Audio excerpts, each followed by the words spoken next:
It is way too early to do a 2024 Big 12 power ranking for football, so that's exactly what we're going to do. This is Locked On Big 12.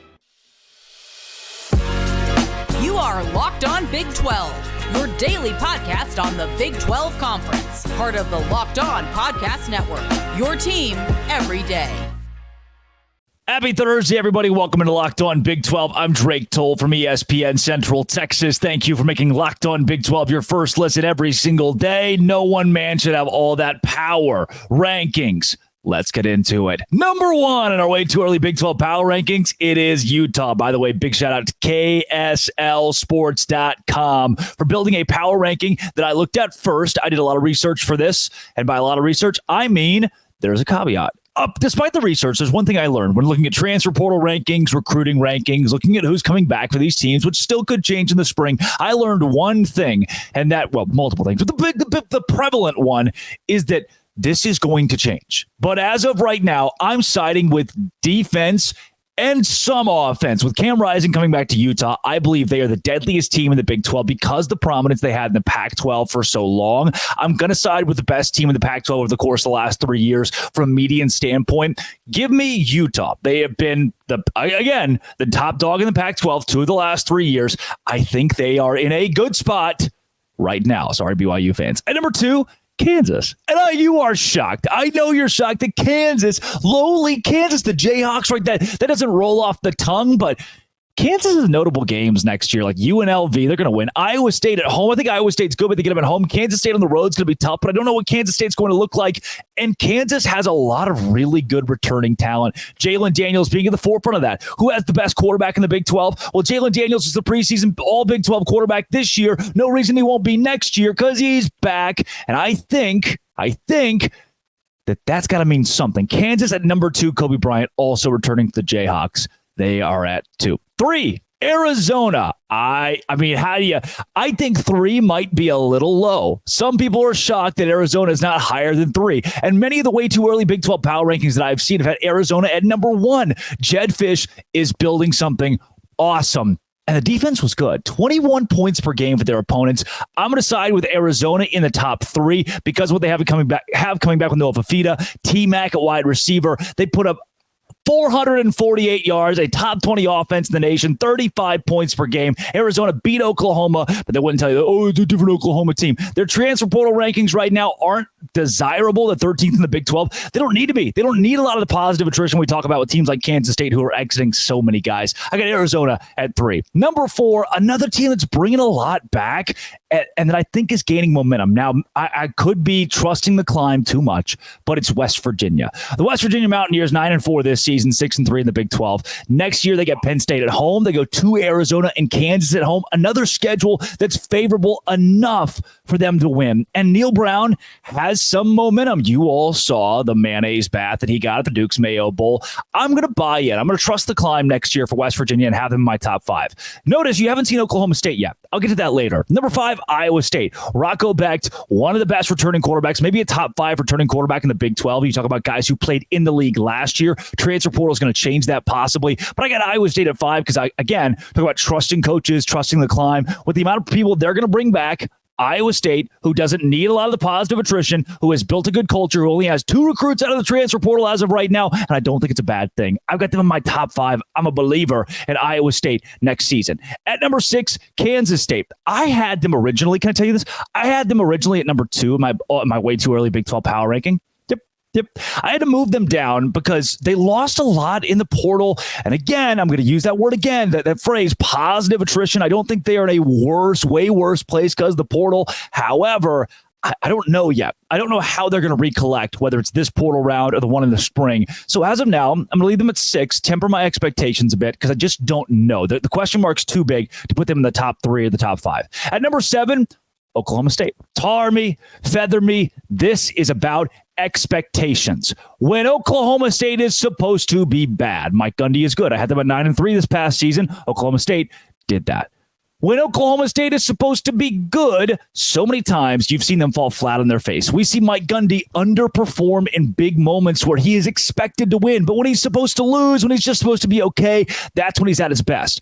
I don't think Alan Bowman is a Big 12 championship caliber quarterback and a guy that can get Oklahoma State over that hurdle. I got them at 7. At number 8, TCU. Josh Hoover, I don't think is that good. I just don't think Josh Hoover is going to be a top 10. There are 16 teams now. I don't think he's going to be a top 10 quarterback in the Big 12. That said, TCU's transfer portal class is number 2 in the Big 12, top 10 in the country. They got 14 guys coming in. Maybe it's quantity over quality, but right now I'm going to buy in. I think TCU at 8 in the top 8 of the Big 12 is a good spot. Here are your top 8. Number 1, Utah. 2, Kansas. 3, Arizona. 4, West Virginia. 5, Iowa State. 6, Kansas State. 7, Oklahoma State. At 8, TCU. Number 9 in the Big 12 power rankings, Colorado. That might be to you. You might be thinking number 9 for Colorado. That's too high for a team that sucked last year. Maybe you believe that. I can see why you believe that, but they have the most talented roster in the Big 12. They got the most 4 stars of anybody in the Big 12. And I do think that at some point, Deion Sanders is going to put it together at Colorado, and they're actually going to be good at the sport that we call football. Colorado's schedule next season has Arizona on the road. That's tough. Texas Tech on the road. That's tough. Kansas on the road. They probably lose all 3 of those, maybe against UCF. But again, we're talking about a team that is number 9 in the Big 12. They're in the bottom half of the Big 12. They also have home games against Baylor, which they will win, and Cincinnati, which they will win. That's a good boost. They might even sneak up on an Oklahoma State or maybe Kansas State, depending on how their offseason shakes out. At number 10 is Texas Tech. Now, Texas Tech's done a pretty good job in the transfer portal as well. They're number 4 in the Big 12 right now, just behind Arizona State, who has 22 commitments and is trying to just really turn the ship around. I can't believe in Tech yet. I had them in my Big 12 championship game this last year. They disappointed so much. Like that Texas game, I can't get out of my mind. I know they won their bowl game against Cal. I just can't believe yet. I don't want to overvalue Tech. I'd rather have Tech starting at 10 right now in the way too early rankings and then finish in the top 3. I will have, listen to this, I will have a prop on Texas Tech to win the Big 12. I will put money on it because they still could, even from the 10 spot. At 11, UCF with their new quarterback, KJ Jefferson. 11's not a bad spot to be. And again, there are 16 teams. There could be between 9 and 11 teams that represent the Big 12 in bowl games. I wouldn't be shocked if we got there with the amount of talent even a UCF has with Gus Malzahn and company and KJ Jefferson. I am bought in enough. 6 and 7 this year. They went to a bowl game. They impressed more so. Their transfer portal class isn't bad. It's top half of the Big 12, number 6 right now. So UCF, I'm going to give you a nod at a possible bowl team. At 12, the team is going to struggle to get to a bowl next season is BYU. Retzloff, Gary Bohannon, I don't know if either is a game changer enough to make BYU competitive at the top of the conference. That's why I'm worried. As of right now, way too early. Talk about Arizona State on the road. They're improved. You still win that game. Utah, though, on the road. That's tough. You lose that game. Baylor on the road. I think you win. UCF on the road. That's going to be tough. You got enough coin flip games. Like Arizona coming to town, as talented as they are. Oklahoma State coming to town, and Kansas State. You should beat Houston at home. BYU should go to a bowl game next year because the non-conference and conference schedule coupled together. However, I can't promise anything not yet seeing what the offense is going to give you. They were so bad running the football, and I need more out of the transfer portal from BYU. They sit right now in the Big 12 at 11th. Not good. Then after BYU at 13, Arizona State. Improved Arizona State. I think there's a gap between 13 and everybody else. So Dillingham, brother, keep doing you. 14, Houston, rebuilding mode. They got a new head coach, Willie Fritz, and they might go 3-9 this season, but they're going to be really good in 3 years. I guarantee it. I think Willie Fritz is going to build in 3 years at Houston. At number 15, the Baylor Bears. Why are they so low? Well, the transfer portal still leaves something to be desired. Baylor, way too early rankings, way too early.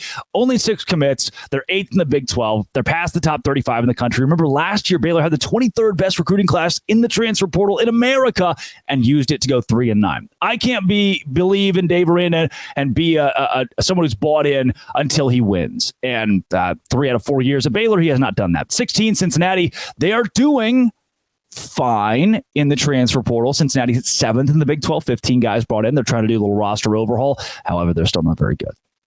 So I think Scott Satterfield gets fired after this season. Yikes.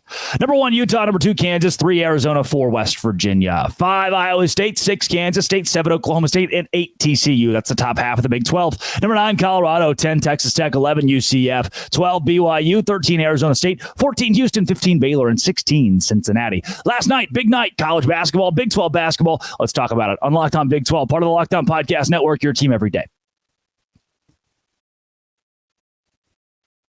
Today's show is brought to you, kind folks, by our friends at Game Time. Game Time is the app to go to when you're looking for tickets to anything. This is not just like, I want to go to a sporting event. No, you can go to a concert at Game Time too. And when you use my code LOCKEDONCollege, you get $20 off the Game Time app. Download the app. That's where it's most convenient. See the seats, zone deals, flash deals, last minute tickets. Easy to find and buy tickets of every kind for every event in your area. And again, the big thing for me is being able to see where I'm sitting in the venue before I buy the ticket. Take the guesswork out of buying tickets with Game Time. Download the app, create an account, use code LOCKEDON, get $20 off your first purchase. If that ticket's only $20, you get it for free. That is Game Time. Go check it out. Proud sponsor of the Locked On Podcast Network.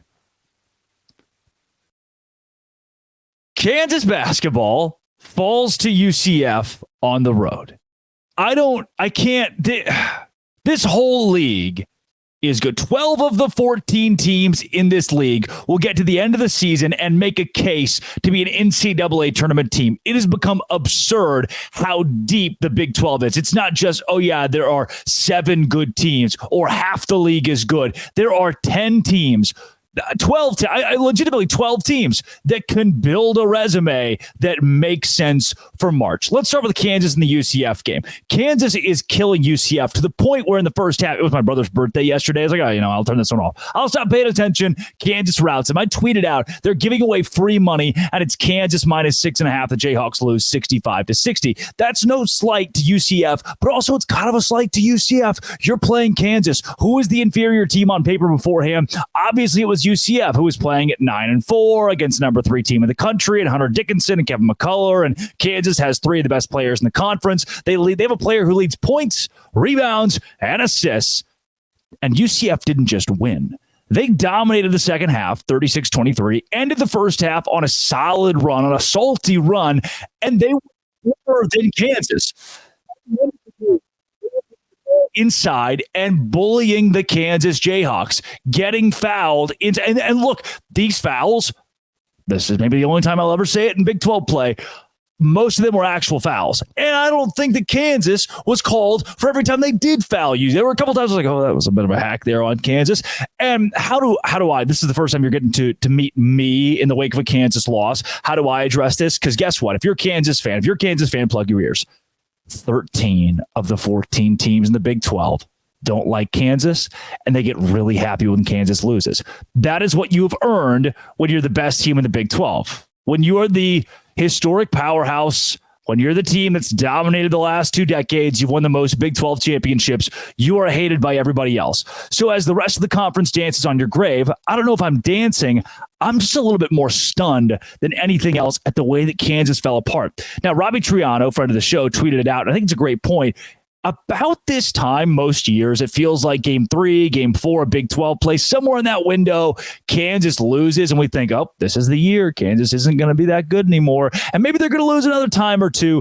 And then we look up in Week 3 or 4 of Big 12 play, and Kansas is Kansas again. They're still the favorite to win the Big 12. They got a home game against Oklahoma coming up. They're going to win that. Listen to this. Kansas at home against Oklahoma, win. At Oklahoma State, win. At West Virginia, win. At home against Cincinnati, probably a win. Their upcoming 4 games are going to be easy enough. They're going to keep themselves inside of the top 10. Speaking of, it was a bad night for top 10 teams in college basketball. Kansas being a part of that 65-60 loss to UCF. And as for UCF, I was impressed.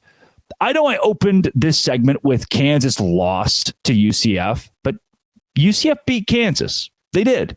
The end of the game, this wasn't a fluke. It wasn't UCF hitting a crazy last-second shot. UCF dominated, not just 2 minutes of the game to go on a big run, but the entire second half and really like the last 23, 24 minutes. Credit to the UCF Knights. They looked really good. I was unfamiliar with your game. Jalen Sellers, that guy's good at basketball. Then there was TCU over Oklahoma. Now, this is one that I sent. Can I peel back the curtain a little bit? I'll introduce you to my buddies. I sent it to my friends, my old college buddies in the group chat. And Parker, of course, he had to pop back with, you mean unranked TCU minus 5.5 against Oklahoma, the same Oklahoma team who's in the top 10? That sounds stupid.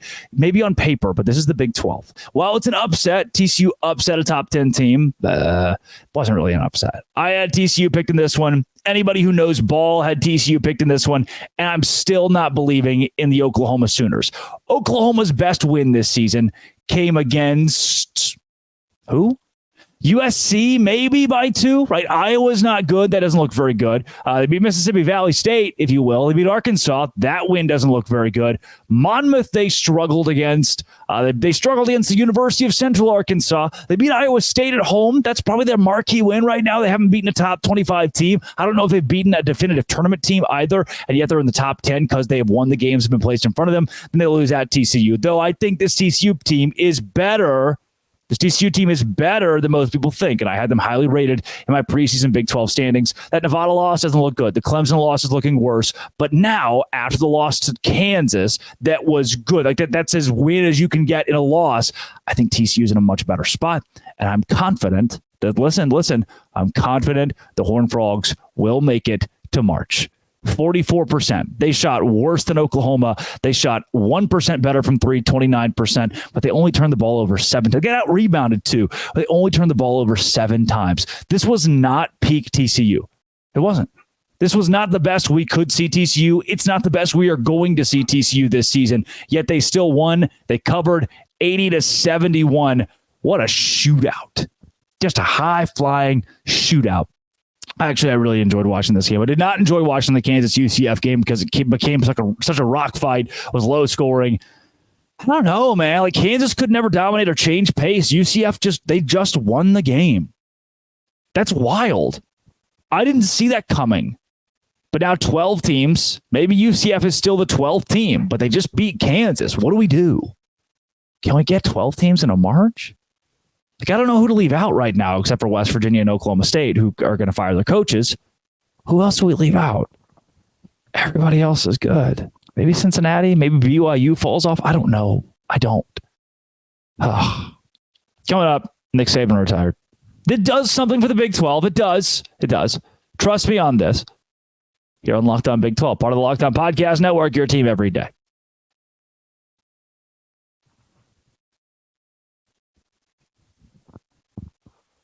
Today's show is brought to you by FanDuel. FanDuel is where I go to make and or lose money. Look, not every bet is safe. Not every bet is perfect. But at FanDuel, it's easy to bet. And you can make 100% of your money, 200% of your money, 1,000,000% of your money at FanDuel. And they're giving you special offers right now. There's no better time like right now to join FanDuel.com. $150 in bonus bets guaranteed when you place a $5 bet. That's $150 in bonus bets, win or lose. The app is so easy to use. There are so many different ways to bet, like live same-game parlays. Find the best bets in the new Explore tab.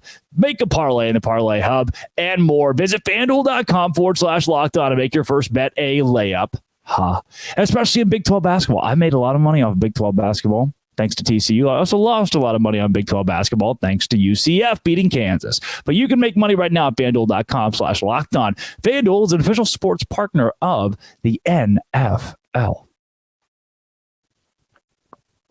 Nick Saban has retired. Why are we talking about that on Locked On Big 12? Well, I'll tell you, because it trickles down to Locked On Big 12. And that's not because there may be a replacement out of the Big 12. Lance Leipold's not at the top of this conversation, or Chris Kleiman, or anybody, any coach, Matt Campbell from this league. However, what this could do is domino its way into affecting us. And what it does is takes away one of the nation's most prominent dynasties, or at least takes away the catalyst to one of the nation's most prominent dynasties. Here's a great tweet from Chris Lowe. That's Colo ESPN.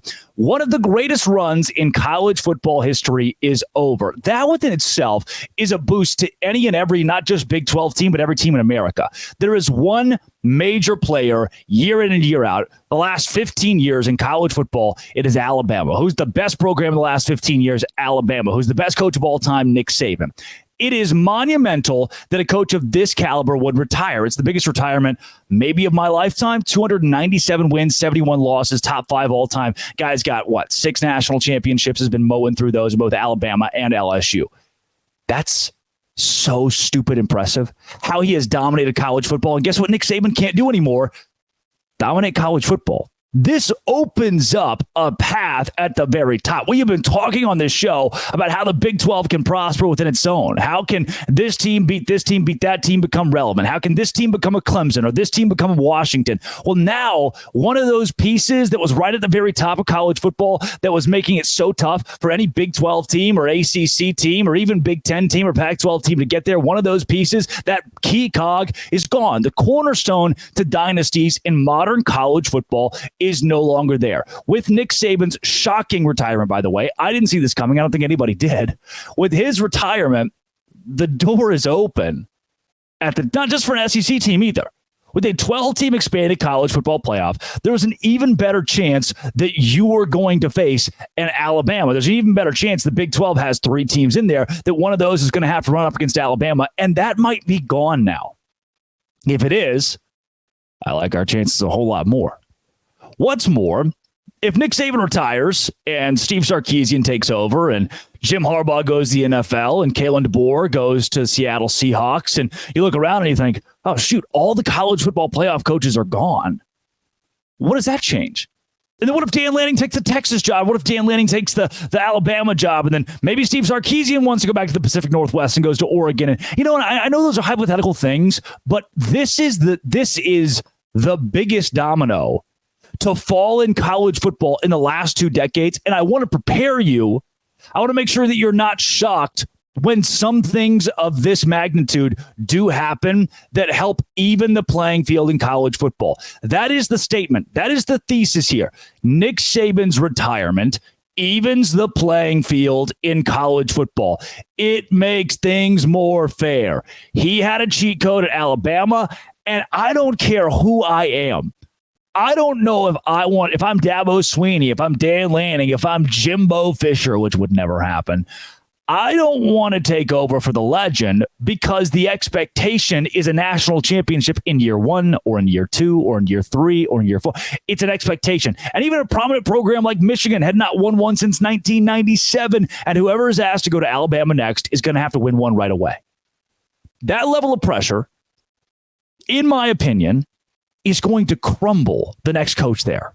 Whoever has to take care of whoever has to help build Alabama. Build is the right word, because think about the guys who are going to enter the transfer portal who only went to Bama to play for Saban. Think about the fans. Alabama went from 25,000 students to 40,000 students on campus in the last 15 years because of Nick Saban. He made that place over $1 billion, almost guaranteed, and that is gone. Guys, I was covering Baylor when Kim Mulkey left. And this is as close as I can get to this magnitude. When she left, there was a quick realization. Players don't go to a university very often. This is a true story. They don't very often go to university because they're proud as a high schooler, 17-year-old, as a recruit, because they're proud of what it means to be Alabama. And you think, oh, it's stupid. That's wrong. No. Think about the kids from California that went to Alabama. The kids who grew up a Georgia fan, but thought that Alabama was a better opportunity. Why was it a better opportunity? To play for Nick Saban. There are a few who live in state and grew up Alabama fans, but I'd say 80% of the roster probably didn't grow up in state rooting for the Tide. That's probably right? Like the Texas kid that grew up in DeSoto and decides to go play for USC. That's not that wasn't a pride thing. He was, wow, I've always wanted to play at USC. No. You got recruited there. You got enticed by a head coach. You got enticed by a staff, by a Nick Saban. That's why you're at Alabama. You are not there. If there is no Nick Saban at Alabama, if there's not that guy who recruited you there, is there enough reason for you to stay? Especially when a Kirby Smart calls. Yeah. Or when Texas calls, or when Oregon calls, or when a Utah calls and says, you know what? Why don't you come here? We'll play in a conference where you can compete week in and week out against and a truly even playing field. That's why I think this move is going to have a ripple effect that hurts the program at Alabama, and maybe, depending on who they hire as head coach, hurts somebody else, which hurts somebody else, which hurts somebody else. Anything, any little detail, it's going to help. It's going to help. I love it. Goodbye, Nick Saban. Congrats. Thanks for all the stuff you did for college football. I liked him. I rooted for him. I did. I know. I'm sadistic. This has been, it always will be. Thank you. Thank you for listening today and every day. Come back tomorrow. We'll talk about more sports. What do you say, huh? Locked on. Thanks for making it your first listen every single day. Dose Grande.